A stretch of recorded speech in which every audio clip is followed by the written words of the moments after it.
श्री विनोद लक्ष्मण पाटील, पालघर मधील केळवेतील श्री विनोद पाटील यांनी FY arts पर्यंतचे शिक्षण घेतले आहे. सन 2020 पर्यंत ते किराणा सामानाचे व्यापारी म्हणून कार्यरत होते. त्यांनी भरीव सामाजिक कार्य केले आहे.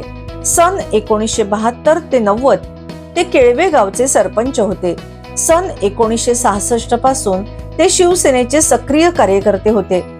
पालघर तालुक्यात शिवसेना स्थापनेत त्यांचा सिंहाचा वाटा होता. ठाणे जिल्हा नियोजन समितीचे ते सदस्य होते. लोकशाहीर आत्माराम पाटील कला प्रबोधिनीचे सचिव म्हणून ते कार्यरत. केळवे गावातील विविध सामाजिक संस्थात त्यांचा सक्रिय सहभाग असतो.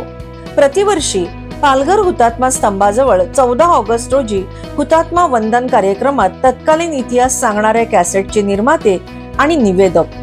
सन 1973 पासून होणाऱ्या शिवसेनेच्या सर्व सभेचे सूत्रसंचालन ते करत. पालघर तालुका किराणा व्यापारी असोसिएशनचे ते अध्यक्ष होते. शिवसेना प्रमुख हिंदू हृदय सम्राट बाळासाहेब ठाकरे तसेच शिवसेना पक्ष प्रमुख श्री उद्धव ठाकरे यांचे ते विश्वासू व निष्ठावंत कार्यकर्ते आहेत.